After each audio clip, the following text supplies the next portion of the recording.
Dari kecil kita selalu diajarin nih, mau sehat, makan 4 sehat 5 sempurna.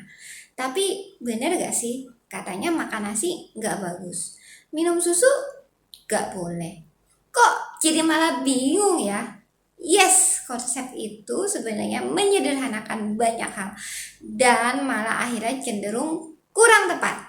Semenjak tahun 2014, Kementerian Kesehatan telah mengeluarkan pengganti konsep 4 sehat 5 sempurna, yaitu prinsip gizi seimbang. Gizi seimbang, apalagi itu? Itu adalah prinsip gizi seimbang. Dan mau tahu bedanya dengan 4 sehat 5 sempurna? Ayo kita kupas tuntas di sini.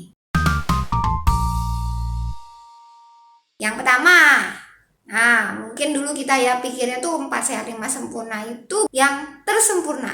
Tapi sebenarnya dalam prinsip gizi seimbang ditekankan lagi beberapa aspek agar kita itu bisa hidup sehat. Antara lain dengan berolahraga secara rutin, mengatur porsi makan, memantau berat badan kita, serta menjaga kebersihan diri dan juga lingkungan sekitar kita.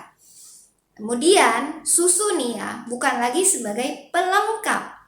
Kehadiran si susu dalam konsep 4 sehat 5 sempurna itu seakan-akan membuat kita berpikir kalau nggak minum susu maka belum lengkap atau belum sempurna. Padahal sebenarnya anggapan tersebut tuh salah banget. Susu itu termasuk dalam protein hewani dan bisa digantikan tentunya dengan berbagai protein lainnya seperti daging ayam, daging sapi, dan daging kambing ya. Dan ini berita yang cukup mengejutkan ya teman-teman, karena hampir sebagian besar penduduk Asia, kita kan Indonesia termasuk Asia ya, mengalami intoleransi laktosa. Apalagi itu. Nah, jadi pada orang intoleransi laktosa, tubuhnya itu kekurangan enzim laktase yang berfungsi untuk memecah laktosa yang ada di dalam susu. Gejalanya itu antara lain sering buang angin atau kentut ya, terus kemudian perutnya itu kembung, sering mengalami nyeri perut, sering diare, sering mual dan muntah. Nah, jadi sekitar 90% penduduk Asia itu mengalami intoleransi laktosa ya. So, teman-teman gak perlu khawatir ya kalau kamu tuh gak konsumsi susu. Malahan mungkin lebih baik kalau kamu gak konsumsi susu. Nah, dalam slogan 4 sehat 5 sempurna itu juga tidak ada ketentuan porsi berapa jumlah karbohidrat, jumlah protein, juga jumlah sayuran yang harus kita konsumsi. Nah, dalam prinsip gizi seimbang, porsi makan dalam satu piring itu adalah 50% itu buah dan sayur, kemudian sisanya 50% adalah karbohidrat dan protein. Jadi bukan seperti yang kita tahu selama ini di masyarakat ya, nasinya segunung tetapi sayur dan lauk pauknya tuh dikit, cuman di atasnya gitu ya. Nah, yang benar itu karbohidrat itu hanya 1/4 dari piring, dan 1/4-nya itu adalah daging, kemudian setengahnya itu adalah sayur dan buah-buahan. Nah, ini menurut WHO ya teman-teman, dalam sehari kita tuh harus mengonsumsi sebanyak 400 gram sayur mayur per orangnya.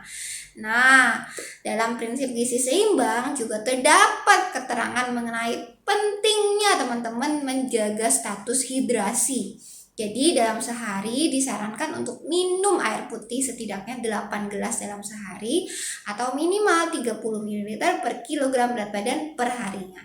Tentunya disesuaikan juga ya apakah teman-teman mengalami kelainan jantung maupun kelainan ginjal ya. Karena kalau teman-teman ada kelainan jantung maupun kelainan ginjal, maka teman-teman tentunya harus membatasi jumlah cairan yang masuk ke dalam tubuh teman-teman. Nah, kemudian prinsip gizi seimbang ini juga mementingkan adanya variasi dari bahan makanan ya. Jadi semakin banyak variasinya, terutama tentunya untuk sayur dan buah-buahan ya, itu teman-teman akan semakin sehat. Nah, upayakan makannya itu bervariasi, berwarna-warni ya teman-teman. Jadi seperti pelangi gitu. Nah, ada yang merah, putih, hijau, orange, ungu. Semakin banyak warnanya, semakin bervariasi, maka akan semakin sehat. Oke teman-teman, sekian dulu informasi dari saya. Semoga info mengenai prinsip gizi seimbang ini bermanfaat buat teman-teman.